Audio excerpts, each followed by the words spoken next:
Usikose kufuatilia kipindi bora cha PhD, Prophecy, Healing and Deliverance. You had a dream 2 weeks, 2 days ago. Kuna ndoto uliyota siku 2 zimepita. Sio kama nakumbuka. Unakumbuka? Hata tokea mchao kwa lugha. Na tumia microphone. Wachawi wote jina langu na wanijui jina.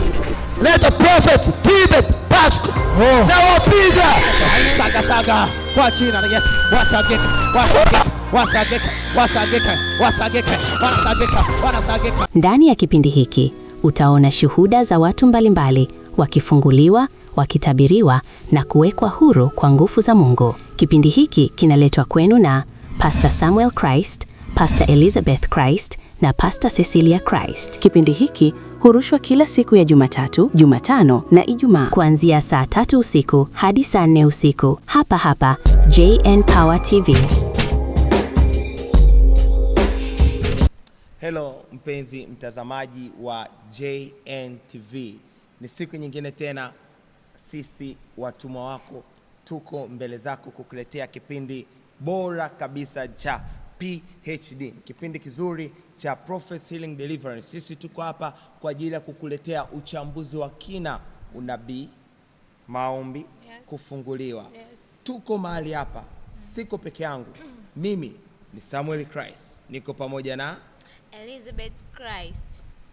Wow, kwa jina naitwa Cecilia Christ. Tuko hapa kukuletea kipindi ni PhD.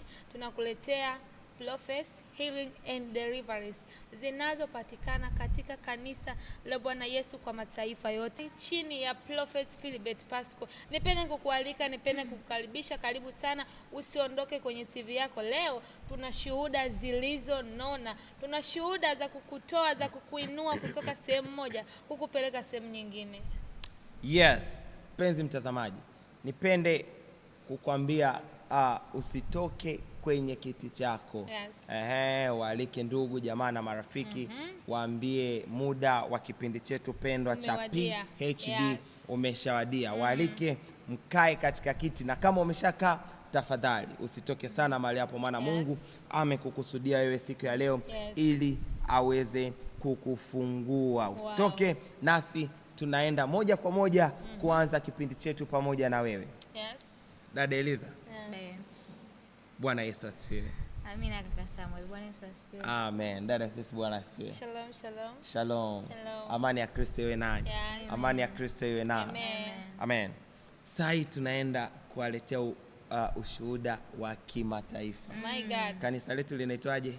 Kanisa la Bwana Yesu kwa mataifa yote. Kanisa la Bwana Yesu Kwa mataifa yote. maana kila taifa letu, kila taifa kanisa la Bwana Yesu lipo.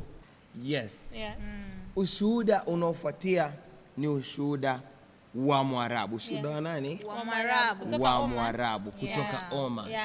Mwarabu huyu alipojihudhurisha katika ibada pale Kigamboni, ukumbi wa Tungi Villa, Makonde Villa, mtumishi wa Mungu akiwa kama kawaida yake. Tunasema baba yetu Nabii Philbert asipokufanyia unabii, yani bado.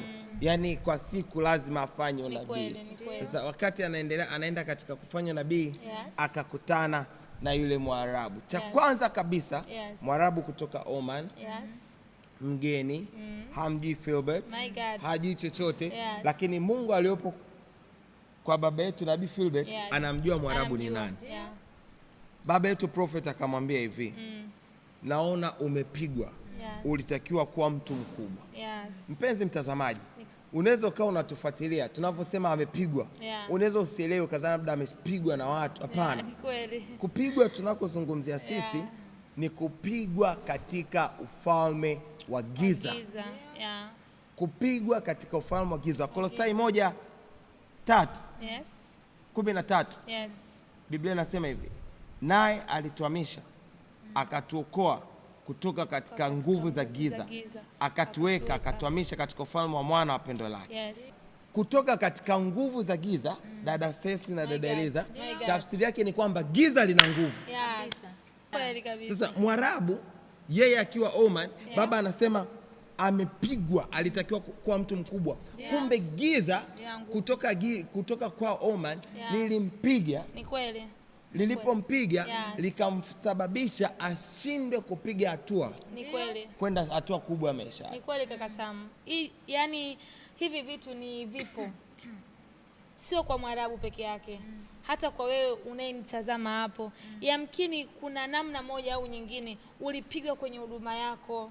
Ulipigwa kwa watoto wako, ulipigwa kwenye masomo yako, ulipigwa kwenye huo uchumi. Unaona, kuna mwingine hapo ni mfanyabiashara kama mimi, akiamka asubuhi, anaenda dukani, hamna mtu anayekuja kumuulizia. Unaona, mtu mwingine anakuja tu kuuliza bei, ishi ngapi? 20,000. Okay, nitarudi. Unaona, hicho kitu ni sio cha kawaida. Unaona, kukupiga sio mpaka mimi nije nikupige vibao. Hapana, tunapigwa, tunafungwa, tunahamishwa yale maono yetu. Amina. Huyu Mwarabu baba alimwambia aitakiwa awe mtu mkubwa.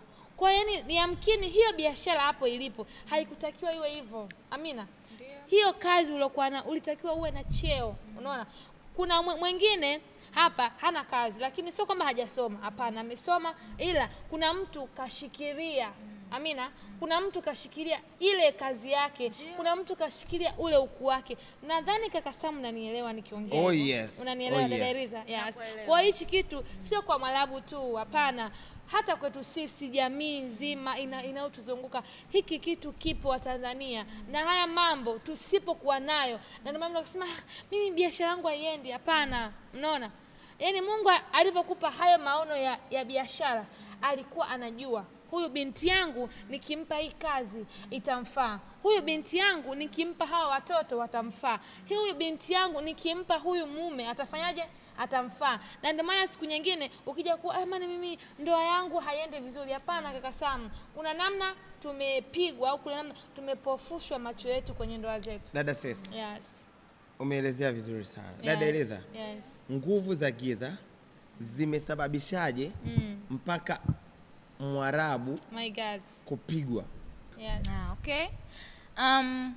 Kama ulimfuatilia vizuri baba alivyokuwa anamtolea unabii huyu Mwarabu, alimwambia kwamba wewe ulikuwa mfanyabiashara na ulitakiwa uwe mfanyabiashara mkubwa sana sana sana sana. Kwa hiyo nguvu za giza zenyewe zinatambua kwamba huyu mtu ni mfanyabiashara. Na katika ufanyaji biashara wake anatakiwa awe mtu fulani. Kwa hiyo anaanza kuinda kile ambacho kipo ndani yako. Kwa hiyo lile giza likawa limemuwai nani? Huyu bwana Mwarabu. Yes. Wakampiga vibaya, akawa broke, haelewi, amechoka, amechakaa, maisha yake yameharibika. Kwa nini? Kwa sababu lile giza lilienda likamharibia maisha yake. Alikuwa mfanyabiashara mzuri sana, alikuwa anaingiza pesa nyingi hapo awali. Yes. Lakini nguvu za giza zikamuwai, wakamwataki katika biashara. Lakini huyu ndugu Mwarabu angepata ufunuo, angepata msaada wa mapema, angepona na biashara yake ingefunguliwa. Kwanza baba yetu kuna kitabu amekiandika kinaitwa Maombi yenye Nguvu na Mpenyo. Hichi kitabu kwa mtu kama Mwarabu ambaye ni mfanyabiashara, ambaye anasumbuliwa na nguvu za giza katika biashara yake. Kitabu kinaitwa Maombi yenye Nguvu na Mpenyo. Maombi yenye Nguvu na Mpenyo. Mwandishi ni Prophet Philbert Pasco. Taratibu. Labda ni kitabu kinachohusiana na nini? Hichi kitabu bwana kina orodha ya maombi yenye mpenyo. Sio tu maombi. Maombi ambayo ukiyaomba utaona mpenyo. Unaweza ukaomba ukiwa unaombea afya yako, unaombea maisha na ndoa, unaombea sherehe na harusi, kutafuta ajira, kibali, watoto. Kama una kesi mahakamani pia kuna maombi atakao kuongoza kupata mpenyo mahakamani. Lakini kuna ombi la 7 ambao ili ombi linapatikana katika ukurasa wa 30, ambapo huyu bwana Mwarabu angepata bahati ya kukutana na Prophet Philbert Christ mapema na akapata hichi kitabu na akaomba ili ombi la 7 lilopo katika ukurasa wa 30, ambapo ni ombi linalohusu nini? Maombi yenye nguvu nyingi sana yatakao kuletea mpenyo katika fedha na uchumi, kwa sababu huyu alikuwa anajishughulisha na nini? Na biashara, na automatically biashara inaangukia katika fedha na uchumi. Angepata hichi kitabu kwa mapema, angepata kuomba maombi ambayo haya maombi sio maombi matupu, ni maombi ambayo pia inakuongoza na vifungu vya Biblia vya kusoma. Kama hapa kuna kitabu kizuri, kuna mstari mzuri unaotoka katika kitabu cha Zaburi 55 mstari wa 22, inasema kwamba umtike Bwana mzigo wako naye atakutegemeza. My God. Hata mwacha mwenye haki aondoshwe milele.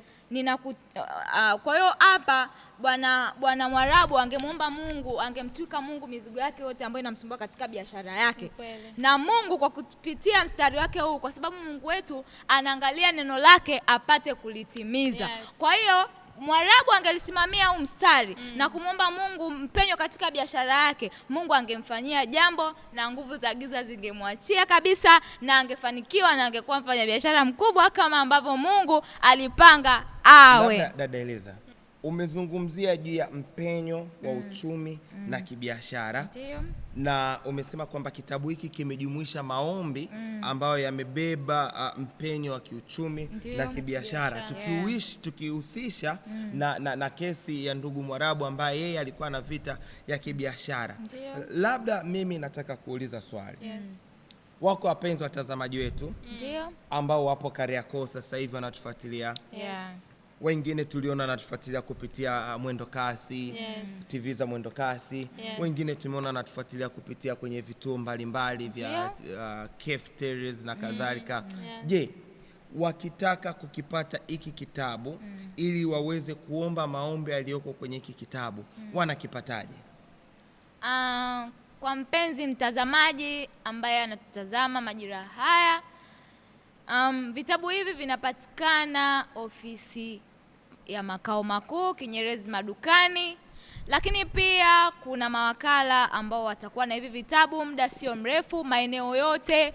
Kuna mawakala wa Mabibo, mawakala wa Maramba Mawili, mawakala wa Temeke, Bunju, Mbezi, kila mahali kutakuwa na mawakala ambao watakupatia hichi kitabu kwa uaminifu kabisa. Muda sio mrefu vitabu hivi vitasambaa Tanzania nzima na pia nchi za nje. Tunaweza tukakutumia kitabu chako kwa uaminifu kabisa, ukapata kuomba maombi yenye mpenyo na Mungu akakufungulia milango ya kila unachokihitaji. Labda Pastor Mbuku anayetufuatilia sasa hivi kutokea Marekani, yeye akihitaji akipate hiki kitabu ili kwa ajili ya watu wa Marekani, yeye atakipataje kwa watu ambao wako Marekani?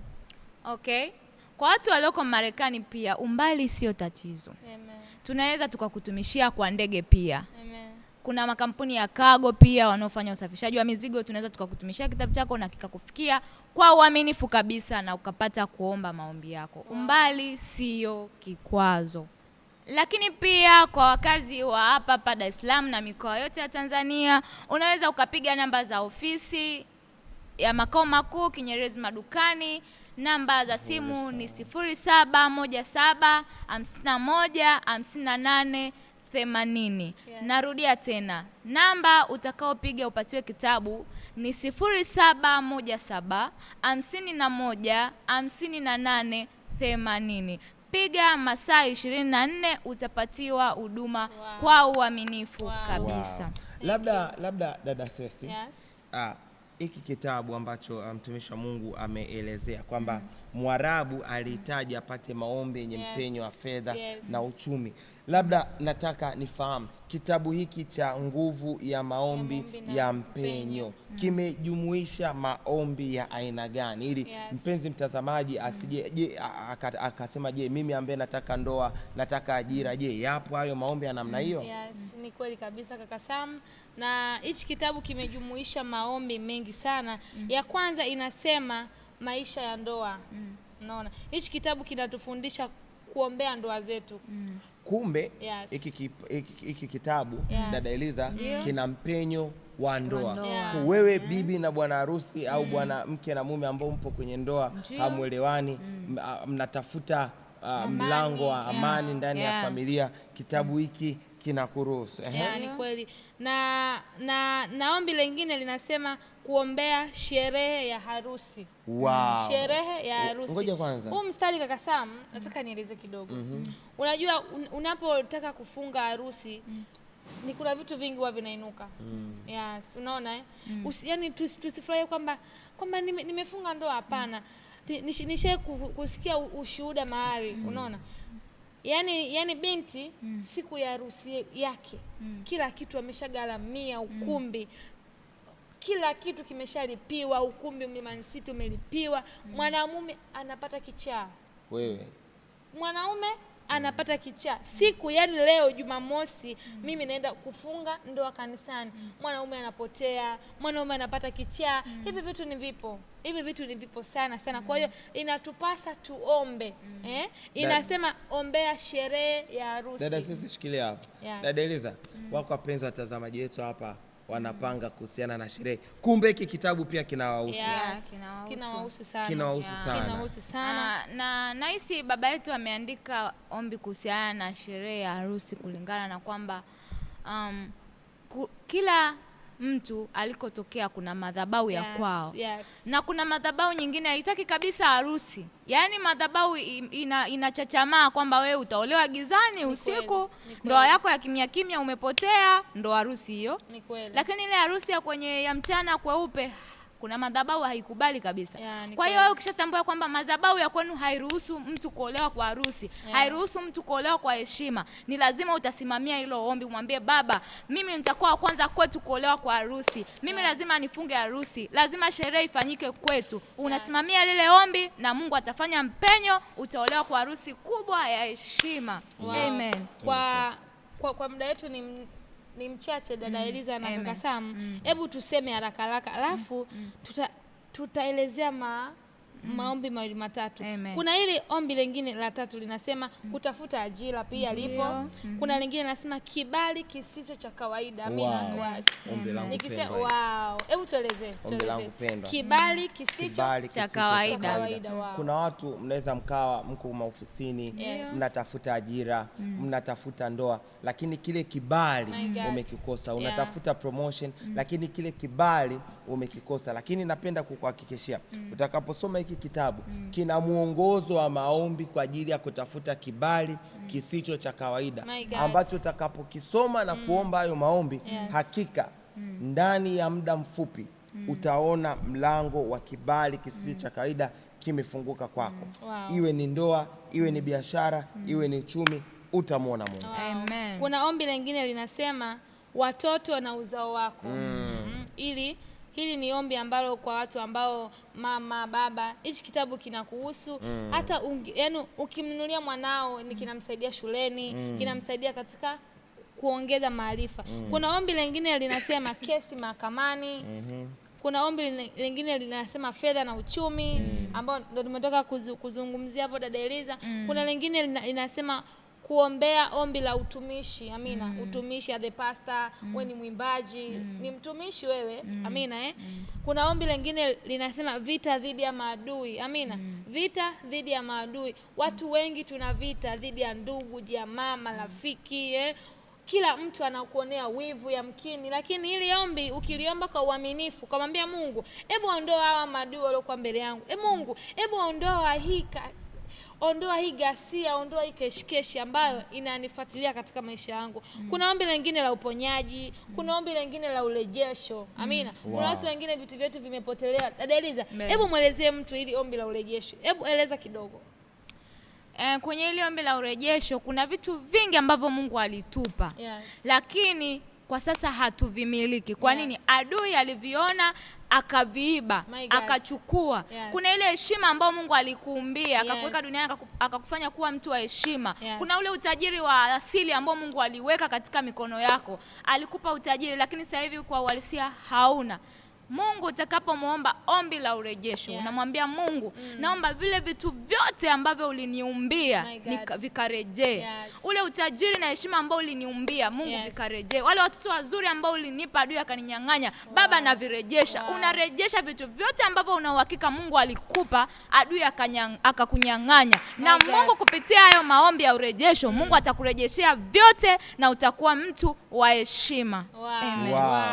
Asante sana dada Eliza. Natumai natumai wewe ndugu mtazamaji unayetutazama, natumai hili ombi limekuinua kwa namna moja au nyingine. Dada Eliza kaelezea vizuri, kaelezea kwa hisia, kaelezea kwa moyo wote. Ninatumai hili ombi ukiliomba kwa imani, yamkini unatamani familia yako irejee, mwingine akirudi nyumbani familia haina furaha, haina, yani kwenye biashara amepotelewa na fedha zake, hamiliki dhahabu, kwa maana hata kwenye Biblia vimeandikwa vyote nini, mali na dhahabu vyote ni mali ya Bwana. Amina. Kuna ombi lingine linasema laana za mikosi. Unaona, hili ombi ni muhimu sana, kuvunja laana na mikosi. Mtu mwingine ukienda tu sehemu, yani mtu anakuambia muone unaye. Unaona, yani kuna sura unakuwa unaveshwa. Unaona, katika ulimwengu wa roho anatoa ile nuru yako. Dada Eliza, sio unavyokuwa mzuri, as a beautiful, as a woman. Unaona, mtu mwingine akikuona anasema oh my God, muone, yani anakuwa na chuki, anakuwa na wivu. Amina. Yes. Hili ombi ni muhimu sana. Pia kuna ombi la majaribu. Unaona, vijana wengi, mabinti wengi tunapitia kwenye majaribu. Amina. Kuna ombi lingine kupandishwa cheo wa ofisini. Wewe dada unayenitazama hapo, unaona ofisini mwaka wa kwanza upo secretary, mwaka wa pili uko hapo, mwaka wa tatu uko hapo. Hebu tamani, mwambie Mungu, leo niko secretary, kesho nipandishe niwe manager wa masoko, kesho nipandishe, nipe promotion. Mungu anatenda, Mungu anajibu sawasawa na wewe vile unavyomuomba. Ukija ombi lingine linasema kuepuka roho za madeni. Amina. Kuepuka roho za madeni. Wewe mpenzi mtazamaji, kausha damu. Samueli. Kausha damu. Pastor Sam. Hilo ombi inaonekana una experience nalo. My God. Kausha damu. Yes. Vikoba. Sakos. My God. Hautulii. Mbaya zaidi. Bustisha. Mbaya zaidi. Songesha. My God. Ni kuna mtu mwingine nishe kuona, nilikuwa nataka nimtumie pesa. Nataka nimtumie, ananiambia stop. Usitume kwenye hii namba. Can you imagine kaka Sam? Kwa nini unanisema? Ananiambia usitume kwenye hii namba. Oh my God. Na wewe ni umo. Kaka Sam unadaiwa nasongesha. Wewe Mungu lile fungu la 10 lake hauwezi kutoa kwa uaminifu. Na hapo uliposema fungu la 10 Pastor Eliza, ndipo mtumishi wa Mungu Prophet Philbert akaandika siri iliyofichika kwenye zaka na fungu la 10. Unajua baba yetu anasema watu wangu wanaangamizwa kwa kukosa maarifa. Hiki kitabu mpenzi mtazamaji, kama hujui kuhusiana na fungu la 10 ni nini, nani anayetakiwa kupewa fungu la 10, asili ya fungu la 10, na wakati gani unatakiwa utoe fungu la 10. Hiki kitabu ni muhimu sana uwe nacho. Hiki kitabu kimebeba baraka, yani baraka zote za kubarikiwa wewe na uzao wako upo hapa. Katika siri iliyofichika katika fungu la 10. Watu wote waliofanikiwa duniani ni wale wanaotoa zaka, fungu la 10. Kwa kitabu hiki usikose. Namna kukipata, namba ni ile 0717515880. Piga namba hiyo ya simu, utatumiwa mikoani, utatumiwa nje ya nchi, utatumiwa. Dada sisi tuendelee. Natumai na imani hili ombi la kuepuka roho ya madeni tumelielezea kwa uzuri sana. Ukija kuna ombi lingine la kupambana na hofu. Amina. Hili ni ombi langu pia ambao nishai kupitia. Kuna kipindi unaamka moyo wako una amani, usiku unashindwa kulala vizuri. Hili ombi mimi nipende kukusii tu, nipende kukutia nguvu. Ukikipata hichi kitabu, kama wewe unasumbuliwa na roho ya hofu. Amina. Kuna vitu vingine dada Eliza na kaka Sam. Kuna kitu kingine unaona kwamba una uwezo wa kufanya biashara, unaona? Inaingia roho ya hofu. Inaingia roho ya uoga, inasema Mungu, hii milioni 10 nikaiweke hapa. Unaona, sio wewe, kuna roho inakuingia. Roho ya hofu inakufanya kwamba inajua kabisa huyu sesi akifungua ile duka ataongezeka. Yaani wanakutia uzito. Wanakuweka roho ya hofu. Unaanza kuwaza pesa tena. Milioni 10. Ni bora nikae nazo. Unaona? Unashindwa kugrow, unashindwa kuongezeka, unashindwa kumove. Kwa sababu ya hofu na uoga. Amina. Yes. Hili ombi litakutia nguvu, litakutia moyo. Kuna ombi lingine linasema kukua kiroho.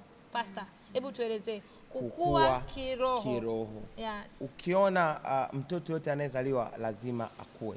Ukiona umezaliwa katika ulimwengu wa roho haukui, bado wewe una maisha yale yale ya kusimanga wengine, kusengenya wengine, hauna uwezo wa kuomba, hauna uwezo wa kufunga, miaka 3 upo kwenye wokovu, haujawahi hata kumleta mtu kanisani. My brother, my sister, unahitaji hiki kitabu ili uombe maombi ya kukua kiroho. Unatamani kufanya ishara, ajabu na miujiza, unatamani kufanya miujiza, prophecy na vitu kama vile, unahitaji ukue kiroho. Kitabu hiki kimebeba majibu ya siri ya maombi yako. Wow. Kuna ombi lingine linasema mzaliwa wa kwanza. Amina. Mzaliwa wa kwanza, baba alishatufundisha mzaliwa wa kwanza ni lango. Amina. Mzaliwa wa kwanza akishindwa kusimama katika nafasi yake, basi hawa wote wa nyuma lazima wafanyaje? Wapigwe. Mimi nipende kukusii wewe mzaliwa wa kwanza unayeona maisha yako hayakusimama na Mungu, hebu njoo usome hichi kitabu, kitakuinua kutoka namna moja ama nyingine. Na ombi la mwisho linasema ombi la kukataa umasikini. Amina. My God. Amina. Ombi la kukataa umasikini. Baba alishatufundisha umasikini ni roho, ni spirits, unaona, ni roho za familia. Amina kaka Sam. Amen. Umasikini ni roho za familia. Kwa hiyo mimi nipende kukusii, hebu uchukue hichi kitabu, kinapatikana katika kanisa la Bwana Yesu kwa mataifa yote, Kinyerezi madukani. Dada Eliza alitaja namba za simu, na hapo chini kwenye TV yetu zitapita namba za simu. Tuambie unataka kitabu kipi? Unataka kitabu cha wokovu? Unataka kitabu cha zaka? Kitabu cha zaka. Mbaya zaidi na kikubwa zaidi, kuna kitabu cha uso wa Mungu nawe uende, uso wa Mungu uende nawe. Hivi vitabu vyote vinapatikana katika kanisa la Bwana Yesu kwa mataifa yote. Nia na madhumuni ya kuongea maneno yote haya, tunapenda wewe ndugu mtazamaji unayetutazama hapa uelewe nini tunachokiongea. Amina. Uelewe nini ambacho tunazungumzia. Amina. Sasa turudi katika kesi yetu ya Mwarabu. Tukasema Mwarabu bwana, yeye alihitaji maombi yenye mpenyo wa fedha na uchumi. Sasa kama angepata kitabu hiki, pengine akapata mwongozo wa maombi haya, pengine Mungu angemfungua. Kama pengine angekuwa na hiki kitabu. Sasa baada ya baba kudig, kuprofesa, jicho likaona kwamba alikuwa ana shida ya vita ya kiuchumi. Kitu ambacho kilinichanganya sana, baba akamuuliza Hamadi ni nani? Imagine kwamba baba amjui mtu, ila Mungu anamjua. Kutoka Oman, mtumishi wa Mungu akamuuliza Hamad ni nani? Was very good thing, kwa sababu wakati yule anaongea tulisema jamaa ametoka Oman. Jamaa alikuwa anaongea Kiarabu. Jamaa alikuwa anacharaza. Kimenyoka. Sasa baba yetu pale akasema mimi najifunza Kiarabu.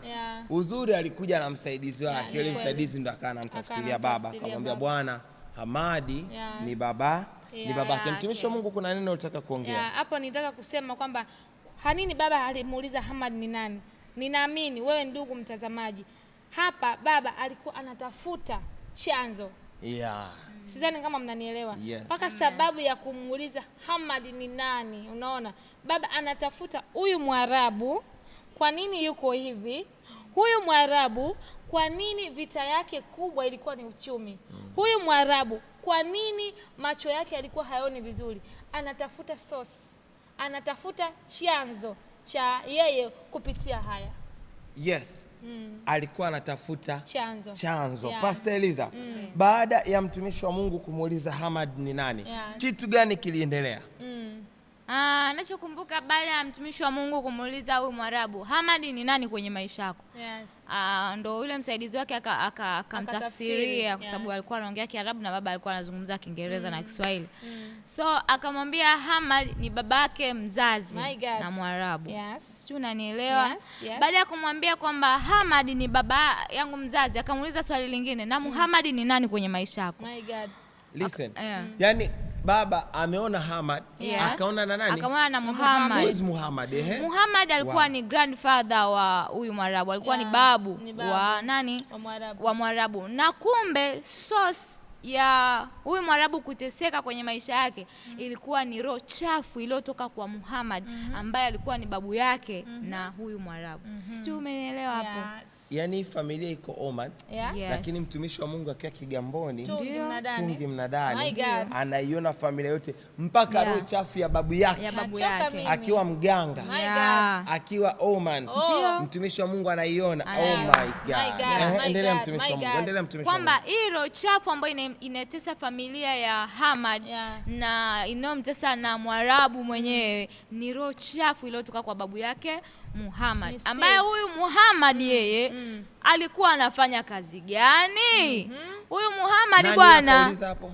huyu nani, baba prophet alimuuliza Muhammad kwamba Muhammad ni nani na nini, akamwambia Muhammad ni baba yako. Akasema alikuwa anatibia, akasema yeye alikuwa dokta, lakini kwa uhalisia hakuwa dokta, alikuwa ni mganga wa kienyeji. Nilishangaa kitu kimoja bwana, Hata mimi hivi kumbe nimeshangaa. hadi nchi za nje kuna waganga? Bwana, kumbe analoga bwana, uchawi analoga. Sasa sisi, Nachoka mimi. wewe umechoka. Nachoka. Kumbe hadi wachawi wapo. My God. Hadi Oman. Mimi nilijua nikajua wachawi wako mchawi ni mweusi Tanzania. tu, nikajua mchawi ana sura ngumu. Kumbe mchawi Mwarabu. Uchawi hadi anaweza Uarabuni Ngoja bwana. kwanza. Kumbe ufalme wa giza kama tulivyosoma pale wa Kolosai 1:13. Ndio. Kumbe ufalme wa giza una nguvu. Una nguvu Nasema akatuokoa kutoka kwenye nguvu za giza. Kumbe giza lina nguvu. Yes. Liwe Tanzania, Yeah. liwe Oman, Ndio. uwe Rwanda, Haijalishi uwe wapi. Uganda, Yeah. Kila uwe mahali. Marekani, kama hauna Mungu utapigwa. Utapigwa tu. What's happened? Sasa baada ya kumwambia kwamba huyu Muhammad alikuwa anajishughulisha na kazi ya uganga na aliyefanya familia yenu ikapigika, wewe ukaharibikiwa, maisha yako yamekuwa magumu, umekuwa mtu wa kuteseka mpaka ukapata upofu, source ni Muhammad ambaye ni babu yako bwana. My God. Na sio pofu tu dada Eliza. Ukija kumtizama huyu Mwarabu kumbe hata mke wake Ndio. naye alifariki. Alifariki. Bwana. Ah, Yes. alifariki ni kweli. Alianza kupigwa mke wake. Kuna kitu kimoja Ndio. nataka wapenzi watazamaji wetu wajifunze. Huu mstari naurudia mara kwa mara. Yes. Tutasoma Biblia kitabu cha Mwanzo, Mwanzo 12 kuanzia mstari wa kwanza. Tutasoma tu mstari wa kwanza. Biblia inasema Bwana akamwambia Abraham, toka wewe katika nchi yako Ndio. na jamaa zako na nyumba ya baba yako uende mpaka nchi nitakayo kuonesha. Mungu anamwambia Abraham, toka kwenye nyumba ya baba yako. Ndio. Mungu na uhakika kabisa alimwambia Abraham atoke katika nyumba ya baba yake, alimaanisha atoke katika nguvu za giza ambazo Abraham alikuwa chini ya nyumba ya baba yake. Na ndo lile andiko linalokuja kutimiwa wa Kolosai 1:13. Bwana akatuhamisha kutoka katika nguvu za giza. Ndio. Na ukisoma waraka wa kwanza wa Yohana 3 pale Biblia inasema Yesu Kristo alidhihirishwa ili kuziharibu kazi za giza. Mnanyelewa? Bwana asifiwe. Amen. Kumbe usipomtafuta Mungu, Ndio. usipojua upo katika ufalme gani, God. wewe unaweza ukajiona uko Oman, kumbe upo katika ufalme wa nguvu za giza. Yeah. Na hapa ndipo ninapokuja kuthibitisha niliposoma hiki kitabu cha Nguvu ya Dhambi, Kuzaliwa na Wokovu. Hiki kitabu kilichoandikwa na baba yangu Prophet Philbert. Ukisoma sura ya 19 anaelezea nguvu ya kuzaliwa mara ya pili katika nchi au ufalme wa mbinguni. Sasa Mwarabu amezaliwa katika ufalme wa babake wa Muhamedi. Yeah. Hamadi amezaliwa katika ufalme wa babake wa Oman huko. Yeah. Si ndio? Lakini bado ameshikiliwa na nguvu za giza. Lakini utakaposoma hiki kitabu cha Nguvu ya Dhambi, Kuzaliwa na Wokovu, sura ya 19 mtumishi wa Mungu anaelezea faida ya kuzaliwa mara ya pili katika ufalme wa Mungu. Ni kweli. Endapo ndugu mtazamaji unayetufuatilia, utakaposoma kitabu hiki, na hakika maarifa yale ambayo Mungu, Biblia inasema maneno haya ninayoambiwa ni roho tena ni uzima, utakapoyapokea maneno yakafanyika roho kwako, utatoka katika ufalme wa giza. Huo ufalme unaowashikilia wa giza. Kumbe ufalme wa giza haijalishi uko sehemu gani. Ibrahim, Mungu anamwambia toka katika nyumba ya baba yako. Toka katika nyumba ya baba yako. Huenda unakaa upo hapo ulipo, unasumbuliwa na magonjwa, unasumbuliwa na madhiki, unasumbuliwa na kuonewa kwa sababu upo chini ya ufalme wa giza. My God, my God. Ndio unao manifest My kwa. God, my God. Sasa hiki kitabu mtumishi wa Mungu ameandika maono ya kutoka katika ufalme, na anakuambia kuna utambulisho. Mimi hapa niliposoma hiki kitabu Pastor Eliza na Pastor Zesi niliogopa. Kumbe mimi baada ya kuzaliwa mara ya pili katika ulimwengu wa roho naonekana nimezaliwa na ufalme wa mbinguni. Kwa ule ufalme wangu wa mbinguni nitakaposimama nikitiisha nikisema pepo toka, pepo anatii kutoka kwa sababu mimi natoka ufalme wa wapi? Wa mbinguni. Sijui kama unanielewa. Na unapokuwa mwana wa ufalme wa mbingu, nguvu za giza, mapepo, majini hayana nafasi kwako. Sijui kama unanielewa. Ni sawa sawa leo hii ukasema wewe let's say ni mfano lakini unasema wewe umezaliwa Moshi. Alafu mwenzako anasema mimi nimezaliwa Marekani. Kati ya nyinyi wawili nani ana nguvu hapo? Marekani. Kwa nini ana nguvu? Sikazaliwa Marekani. Kwa sababu umezaliwa Marekani kwenye taifa lenye nguvu. Kwa hapa mwandishi baba yetu Prophet Philbert anaelezea faida ya kuzaliwa mara pili katika ufalme wa Mungu. Maarifa haya yamefichwa kwenye hiki kitabu cha nguvu ya dhambi, nguvu ya dhambi, kuzaliwa na wokovu. Mpenzi unetufuatilia, mpenzi mtazamaji wa JNTV, tamani kupata deliverance yako. Na unaposoma hiki kitabu haupati healings peke yake, hapana.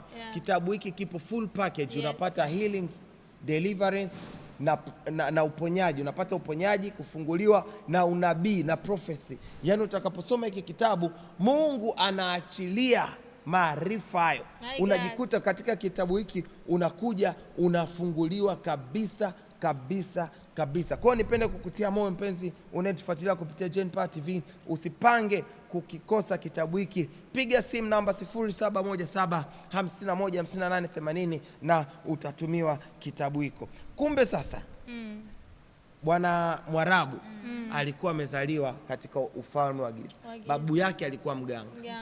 Wewe unamjua babu yako alikuwa anafanya kazi gani? Unajua bibi yako alikuwa anafanya kazi gani? My God. Vita unavyopitia dada Sesi, kama ulishawahi kupitia vita, unajua babu yako alikuwa nani? Dada Eliza. Kitabu cha Maombolezo Biblia inasema baba zetu, bibi zetu alikutenda dhambi, leo wapo. Leo tunarithi uovu wao. Yamkini ni mauovu ambayo tunapitia waliotenda babu na mabibi, lakini mtumishi wa Mungu ameachilia neno la maarifa kupitia hivi vitabu. Hakika utamuona Mungu na maisha yako yatabadilika, hayatakuwa kama yalivyokuwa. Dada Sesi, nini kiliendelea baada ya mtumishi wa Mungu kuweka kila kitu hadharani? Nini kiliendelea? Kabla tujaendelea hapo kaka Sam na Eliza, hapo tumezungumzia huyu Mwarabu alikuwa mfanya biashara. Ndio. Mtu alikuwa na pesa nyingi. Unaona? Mfanya biashara mpaka kushuka chini kuwa block. Hebu hizi nguvu za giza, yani kuwa na mtu ambaye yani sio nisemeje yani. Yani huyu bwana Mwarabu alipigwa na familia zake za nani? Za babu yake. Hebu jitazame hapo wewe mama, wewe kaka unanitazama. Hebu jiangalie ni nini kilichokupiga. Na roho za familia zinatutesa sana. Mabinti wengi, wa mama, wa kaka, hizi roho za familia zikikuataki zinapiga kila kitu mpaka uje ushtuke, ujue kwamba jamani, mbona maana ni kuna mtu mwingine amekaa kwenye ndoa zaidi ya miaka 7 anasema hana mtoto. Unaona? Hizo ni roho za familia zinapiga uzao wako. Unaona kwenye biashara ufanikiwi, unaona? Sasa huyu Mwarabu, yeye kapigwa kwenye biashara, unaona? Roho za familia zimeenda kuteketeza biashara yake, unaona? Kutoka mfanya biashara kutoka Oman. Sidhani kama mnanielewa. Mfanya biashara kutoka Oman, huko Oman ni kuna vitu vingi, kuna madini, kuna pesa. Mwisho wa siku unakuja kuwa block. Ujero za familia za ajabu sana. Wewe fikiria kutoka Oman mpaka Tanzania zinampiga. Yaani ni sasa roho za familia kutokea Kigoma zinakupiga Dar es Salaam. Dada Eliza, unaelezea nini juu ya roho za familia? What do you understand kuhusiana na family spirit? Yani hizi family spirit jamani, zifike mahali wahurumie watu. Hizi bad. Yani unatoka basi uko kijijini unakuja mjini, bado tu zinakufuatilia, zinakung'ang'ania kama vazi jamani. Hizi roho za familia ving'ang'anizi. Yani jamani, ifike mahali wahurumie watu. Roho za familia zinatesa watu wengi sana. watoto wa shule, roho za familia zinawafuata mpaka mashuleni na wakatisha masomo. Roho zingine za familia hairuhusu mtu kumaliza darasa la 7. Imagine. Unampeleka mtoto shule nzuri lakini akifika darasani anasinzia, haelewi chochote. Kijaribu kuangalia babu yake hakusoma. Mjomba wake hakuenda darasa lolote, yani alikuwa tu mchunga mbuzi kijijini. Yani kwa hizo roho za familia zinarudisha maendeleo ya watu wengi nyuma. Unafungua kimgawa chako cha 200,000, wanakufuatilia wewe kama nani alimiliki mgawa wewe. Rudi nyumbani ukachunge mbuzi. Yani jamani tu kwamba huyu binti anaenda kununua gari. Kitakachozuka mpendwa, kitakachoibuka hapo watu wako kacha. Kuna video moja niliona inacheka kama basia lakini inaumiza sana. Kuna video moja niliona mtandaoni nikasema huu ni uhalisia kabisa. Kuna wako wanasema yani ukishasikia ile watu wa nyumbani waliposikia nataka kununua IST, gari laina ya IST, wanaenda kuenda makaburini, wakaanza kacha. Can you imagine? Hivi vitu ni vipo kweli, vipo. Yani tunasema tunacheka hapa, tunaumia. Yani kuna mtu mwingine akishona tu mimi ninaenda kufungua biashara, kitakachozuka mpendwa, kitakachotokea, yani ni vitu ambavyo vinatutesa sana. Sio sisi tu, hata Ulaya, hata Uarabuni. Nimekumbuka hapa kaka Sam na dada Eliza. Pastor aliposema tuna kazi ya kuaminisha. Tuna kazi ya kuaminisha wewe kwamba huyu mtu kwenye video ni Mwarabu. Hapa ndo nimeelewa kaka Sam. Hapa sasa kwa jinsi alivyochoka. Yani unajua roho za familia zinakuondolea heshima kabisa, zinakupa maisha ambayo si hapa sana. Maisha aibu. Lakini nataka nikutie faraja wewe mpenzi unaotufuatilia. Ikiwa sisi watoto wa Prophet Philbert Christ tuna uwezo wa kukuelezea. Maana yake baba yetu Nabii Philbert anayo neema na nguvu ya kukutoa katika hizo roho za familia. Nipende kukutia moyo. Usiache kukosa kufuatilia kipindi hiki cha PhD na usiache kufuatilia ibada zetu kupitia Gen TV. Mungu hata kuhudumia hapo. Sai naomba kaka Fire tupeleke moja kwa moja katika ile video. Wapenzi watazamaji wakaione ile video jinsi ilivyokuwa mpaka Prophet alivyomwekea mkono na ukaona pale ukumbe wanaoanguka sio wa Tanzania peke yao, hata Waarabu ambao wana roho za familia ambao waleki wanaanguka. Akasema na mbaya zaidi Prophet alimwambia huyu bwana Mwarabu ana majini zaidi ya 200. Can you imagine? Mwarabu huyu ni Mwarabu, sio Mwafrika, ni Mwarabu Mwarabu anaongea Kiarabu, anaongea Kiomani sijui. Ana majini zaidi ya 200. Wewe hapo Mtanzania kutoka Bukoba, kutoka Moshi, una nini? Una nini ambacho una nini? Unaloa bwana au una mizimu zaidi ya 500? Lakini pia nakumbuka mbali na kuwa na hayo majini zaidi ya 200, baba alimwambia asipoomba ana siku chache sana za kuexist kwenye hii dunia, watamchukua kafara. Yani ile ilikuwa habari yake imeishia hapa. Kumbe kuna vifo vingine mpenzi mtazamaji vinatokea kwa sababu ya roho za familia kabisa. Kama kwenu hawajai kuishi watu wakafika miaka 70 au 60, mnashangaa wote mnaishi mnakufa kabla miaka 60. Mara huyu ajari, mara huyu cancer, mara pressure, mara BP. Kumbe ni mkakati wa Ibilisi wa kutimiza lengo lake. Mpenzi mtazamaji, twende tukaangalia hii video nasi tutarejea muda sio mrefu kukusomea ujumbe ambao umetutumia. Twende moja kwa moja ukaiangalia. In the mighty name of Jesus Christ. Oh my goodness. Ni nani yako huyo? Rafiki yako. Okay. Simamisha hapa. Mungu anakupenda. Mungu anakupenda. Okay. You know English? Arabic. Yes. Okay.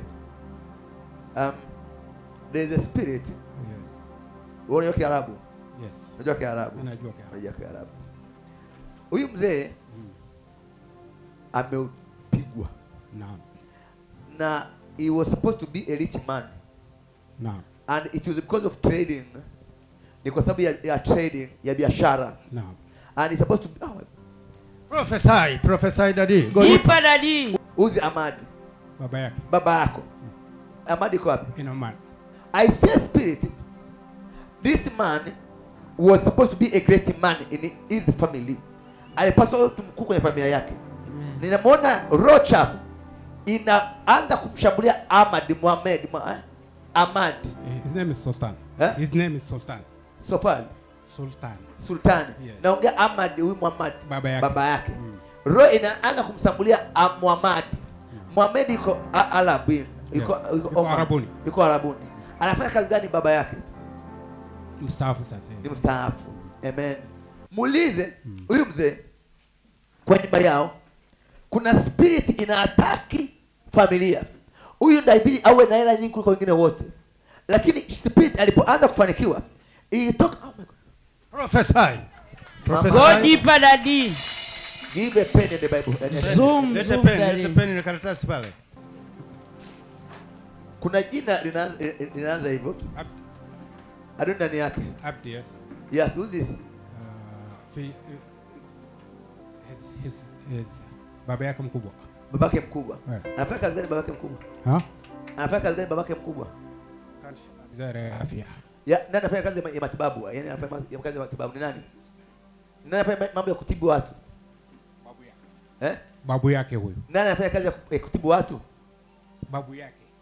Babu yake huyu. Babu yake. Yes. Anafanya kazi gani? Alikuwa anafanya kazi ya matibabu. Anatibu ni daktari? No. Ni mganga? Ni mganga. Exactly. Uchawi umeanza kwa mganga wa kienyeji. Zoom daddy. Go deeper daddy. Ndio maisha yake yamefungwa yote. Kwa alikuwa na neema ya ajabu. Kwa yale majini, ana majini zaidi ya 200. Zoom daddy, zoom. Yametoka kwa mtu alikuwa mganga wa kienyeji. Na tusipoomba anaweza kafa. Alipata ajali ilikuwa na. Sawa, wanataka uchukue kafara, wamuue, afe ghafla. Leo anapona saa hii. Hallelujah. تموت lakini الان بحاجه. Anasema sema asante sana. Wow. Kwa Kiarabu anasemaje? Kwa Kiarabu anasemaje? Shukran. Shukran kwa Kiarabu. Wow. Punga mkono wako juu. So namwombea saa hii. Wataka wamuue. Anapona. Amen. Naam. Anakuwa healed. بقول لك الان بيدعوا لك وتصح ان شاء الله.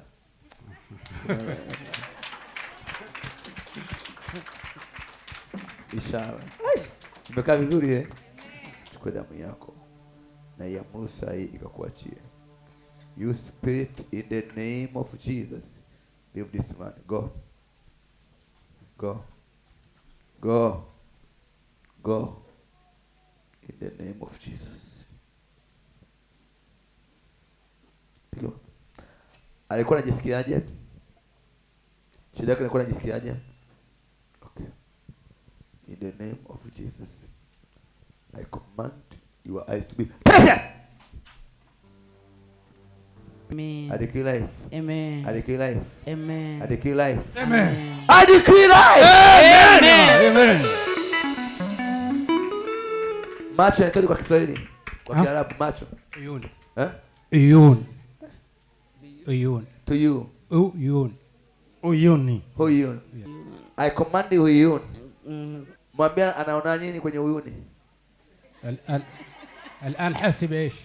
تيشرت nyeupe lakini haoni picha kamili. Hallelujah. لا يا طالعه من اول ترى الموضوع. I command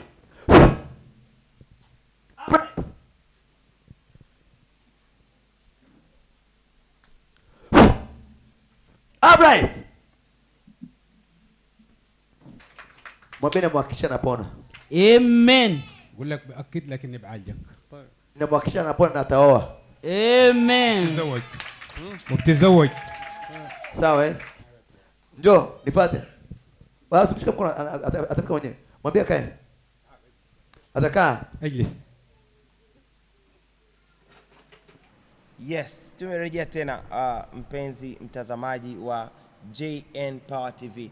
Wakati huu ni wakati murwa kabisa wa sisi kukusomea ujumbe wako wewe ambaye unatufuatilia kutokea kila pembe ya dunia. Na dada Sesi tayari ameshakamata iPhone yake kwa ajili ya kuweza kusoma ujumbe wako ambaye umetutumia. Zaidi ya yote tunakushukuru sana. Mungu akubariki. Asante kwa upendo wako, asante kwa kujali, asante kwa kukutia moyo. Dada Sesi, karibu some ujumbe wa wapenzi watazamaji wetu. Wow, message ni nyingi sana.